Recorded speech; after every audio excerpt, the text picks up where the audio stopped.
tous les enfants du Congo ensemble. Tous les Ils enfants regardent que dans la vous même appelez direction. déjà étrangers. C'est là un autre problème, Pati Katanga. Je suis d'accord avec vous. Il est hors de question de faire venir les étrangers. Et d'ailleurs, nous, aux forces acquises au changement, nous allons plus loin. Il faut même réformer la loi sur la nationalité. Mais il ne faut pas se leurrer. Avons-nous les moyens aujourd'hui? Avons-nous les moyens? Est-ce qu'avons-nous la force militaire dont il fait allusion? Est-ce qu'avons-nous? Non, nous attendons de la force. Il y a une force nous attendons militaire, la brigade internationale. Plus de quelques 3000 hommes. Donc, eux peuvent faire un travail mieux que les FARDC qui comptent plus de 100 000 hommes. Cherchez la logique. Moi, ce que les FARDC ne peut pas faire avec plus de 100 000 hommes, vous attendez que la force internationale le fasse, ce travail-là, avec moins de 4 000 hommes. Non, il n'y a pas de logique dans tout ça. Voilà la seule force crédible. La seule force crédible, par contre, qu'il y a le Congo, c'est la cohésion de ses enfants.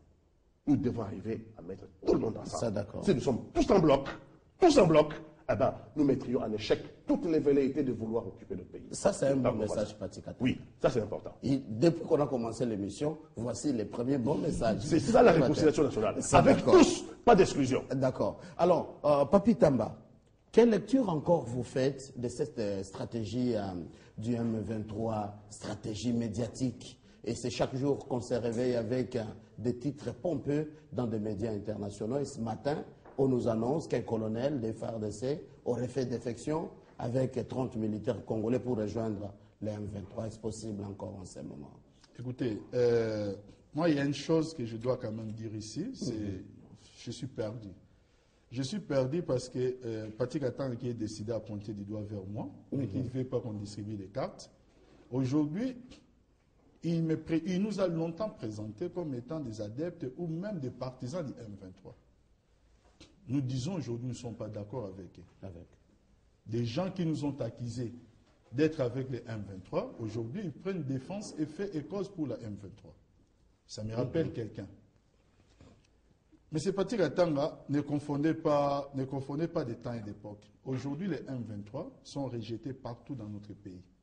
À Goma seulement, ils n'ont pas le temps d'aller à Goma et de trouver des victimes pour les réfugiés. Ce qui n'a pas été le cas pour l'AFDL.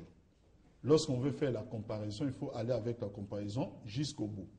Alors, après avoir répondu à ces deux préalables, à ces deux plutôt choses qui m'ont un peu dérangé dans ces propos, ce que je voudrais juste dire par rapport à votre question, c'est que le M23 est dans une démarche. La démarche aujourd'hui du M23, sachant qu'ils sont perdants sur plusieurs fronts, parce que le M23 a ouvert plusieurs fronts avec la RDC. Déjà avant l'arrivée de la brigade d'intervention, ils ont mené campagne devant le Parlement sud-africain. Échec. Parlement tanzanien, échec. Sur le plan diplomatique au niveau de l'ONU, presque partout, échec. Aujourd'hui, ils sont maintenant dans une manœuvre. La manœuvre maintenant, c'est la supercherie. Il faut faire croire aux Congolais que le M23 n'est plus une coquille vide, que le M23 est capable un jour d'être comme l'AFDL et renverser le régime, comme nous l'entendons ici sur les plateaux. Nous disons que notre problème avec le M23 sera résolu de la manière dont le chef de l'État a trouvé la solution d'ouvrir les 3 axes. Nous les traquerons jusqu'au bout. Maintenant, moi, je ne considère pas les mouvements du M23 comme un mouvement devant faire partie d'un dialogue ou des concertations entre les Congolais, déjà par rapport à l'objet même de ces concertations. Moi, je pense que nos amis doivent se rappeler d'une chose. C'est que l'idée de concertation est venue du chef de l'État, prononcée le 15 décembre 2012. Au Congrès. L'accord cadre, le 24 avril 2013. Et la résolution 2098, début avril 2013. Faire maintenant les mélanges, ou bien comprendre l'accord cadre ou la résolution par rapport à ce qu'ils appellent les dialogues en faisant référence au chef de l'État, là, je suis encore perdu. Parce que quand les chefs de l'État avaient lancé cette idée, personne ne parlait de l'accord cadre ou l'accord 2098. C'est pourquoi nous leur avons toujours dit, pour nous avoir fustigé plusieurs fois lorsqu'on négociait l'accord cadre, lorsqu'on négociait la résolution 2098, qui vient nous demander l'esprit, on saura mieux leur expliquer. On ne peut pas mieux comprendre l'esprit d'un texte que des gens qui l'ont négocié quand vous-même vous étiez là pour les rejeter. C'est ce que j'appelle la politique de Ramassi. Permettez-moi de revenir encore sur ces mots. C'est-à-dire, nous avons prévenu de ne pas prononcer ces mots. Non, je suis malheureusement j'ai essayé de résister à ça, mais à la fin, je suis malheureusement obligé de revenir à ça. Parce que je ne peux pas comprendre qu'on ramasse sur son chemin tout ce qu'on trouve. Même ce qui peut être contradictoire entre ce qu'on a pensé hier et ce qu'on peut trouver aujourd'hui.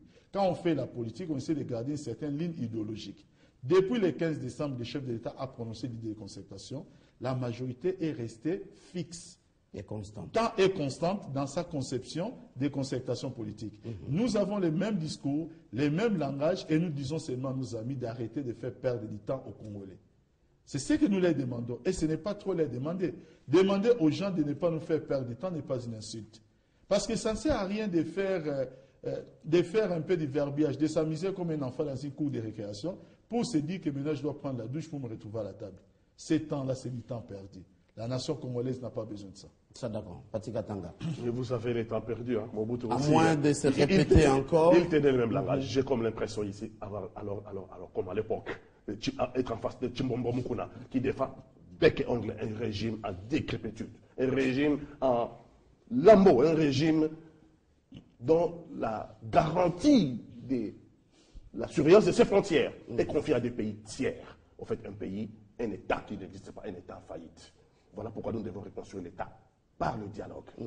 Mais ceux-là qui veulent exclure, je n'ai pas eu de réponse. Qu'est-ce qu'ils sont allés faire à Kampala? Ils ont qualifié les M23 de tous les qualificatifs du monde. Force nébuleuse, force négative, et j'en passe. Ils sont allés à Kampala pour négocier avec les M23. Nous leur demandons tout simplement d'être logiques avec eux-mêmes. Nous sommes d'accord avec eux que les pays voisins doivent arrêter. Vous ne sentez pas que vous désinformez? Je ne désinforme personne. Ceux qui avaient traité les M23 des forces nébuleuses et des forces négatives sont aujourd'hui à Kampala en train de négocier avec les M23. Est-ce que c'est un mensonge, ça? Ça, d'accord. Ok. S'ils sont en train de négocier avec un M23 à Kampala, dites-moi au nom de quoi nous allons exclure les M23 de venir à Kinshasa dans le dialogue national. On ne les a pas exclus d'ailleurs. Donc ils doivent venir à Kinshasa dans le dialogue national nous dire pourquoi sont-ils comportés de telle façon. Et attention, je n'appelle pas ici à l'impunité. Je n'appelle pas ici à l'impunité.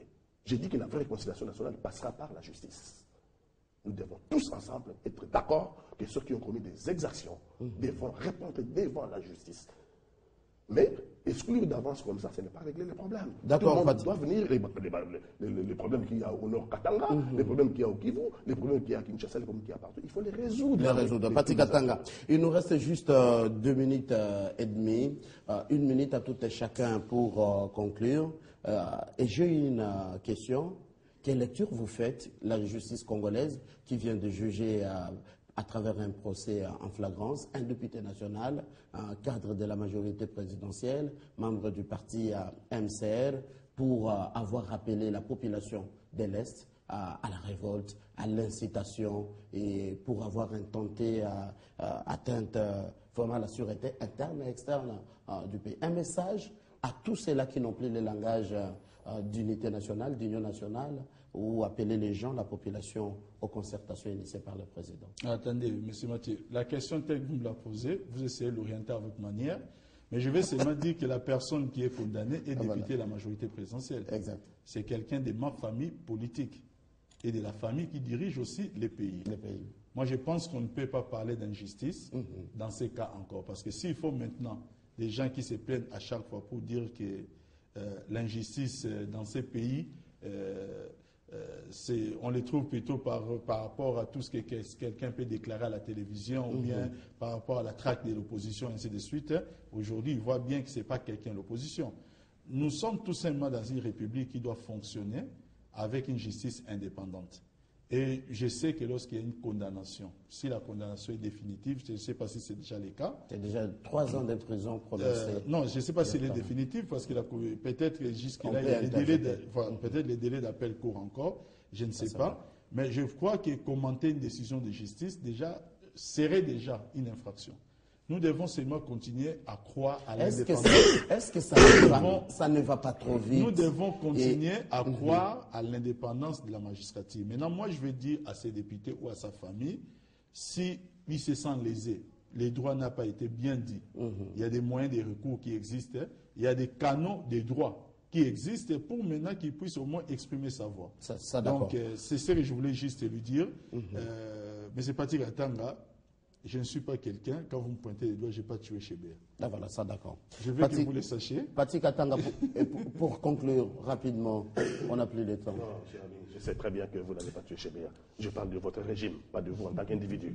Hein, c'est ce régime-là qui a tué Chebea dans les locaux de la police. Et ça, c'est un problème qui doit venir à au dialogue national. Bon, écoutez, on ne frappe jamais un homme à terre. Ah, je ne connais pas cet homme-là, mais s'il est condamné par la justice aujourd'hui, pour des faits lui incriminés par la justice, je ne vais pas ici encore frapper un homme qui est déjà à terre. Mais néanmoins, je vais relever une chose, c'est que notre justice a beaucoup été critiquée. A beaucoup été critiquée au sein des membres de notre justice elle-même, dont les magistrats, les chefs de l'État dans son allocution, et par les organismes internationaux. Maintenant, il faut voir, il a appelé à la haine pour manifester. Moi, les faits se sont passés là-bas. On n'a pas trop bien ici l'analyse des choses telles que se sont passées. Mais je pense qu'un certain nombre de droits sont garantis par la Constitution, normalement. Et dans la Constitution, notamment, le droit à la pétition, le droit d'organiser une manifestation, le droit d'exprimer ses opinions, dans la limite de la loi. Alors, si... Sans trahir sa nation, ça vous est d'accord? Bien sûr que la nation n'est pas à trahir. Mais attention, lui a appelé à la manifestation contre les agresseurs. D'après ce que j'ai comme information, la manifestation qui devait se dérouler à Goma, je crois, la manifestation qui devait se dérouler à Goma, c'était pour soutenir les FARDC. Parce qu'on entendait qu'on voulait relever le colonel Mamadou Ndala. Et donc, on a organisé une manifestation pour soutenir les FARDC et demander à la MONUSCO de rallonger sa ligne de sécurité. Parce que la MONUSCO trace une ligne de sécurité qui sécurise Goma, mais les groupes armés ne sont pas à Goma, ils sont à Rutshuru, ils sont à Massissi, ils sont à Kiwanja. C'est là-bas qu'il faut rallonger la ligne de sécurité de façon à ce que les Congolais qui sont dans ces territoires, où se trouvent les groupes armés qui sont en insécurité, demandent d'être sécurisés. Donc voilà, c'était le but de la manifestation. Mais étonnamment... On chute, on conclut. Ah, voilà. On conclut quoi? On dit que le dialogue national est nécessaire et plus qu'impérieux. Et les femmes qui vont y participer. Etienne Tshisekedi sera parti pour Brazzaville ce samedi. À son retour, il donnera sa position, qui sera la position de l'UDPS. Je pense que nous sommes sur la bonne voie, mais encore, il faut beaucoup d'efforts. Parce qu'il y a beaucoup de gens qui veulent nous tirer par l'arrière. Parce qu'ils ont des intérêts privés, ils veulent le maintenir. Non, il faut que le Congo triomphe. Les langues cédent-nous, les violons s'accordent de plus en plus, les MLC, l'UN et déjà les RCD qui sont d'accord pour ces concertations nationales, l'UDPS avec l'UNC qui traîne encore les pieds. C'était le décryptage de l'actualité ce matin avec Patrick Katanga, président de MDC, parti de l'opposition et porte-parole des forces acquises au changement. Merci d'avoir répondu à notre invitation. Merci beaucoup. Papi Tamba, membre du PPRD, parti de la majorité présidentielle, également merci d'avoir répondu à notre invitation ce matin. Merci, M. Mathieu. La suite de l'actualité tout à l'heure, le flash et la succession des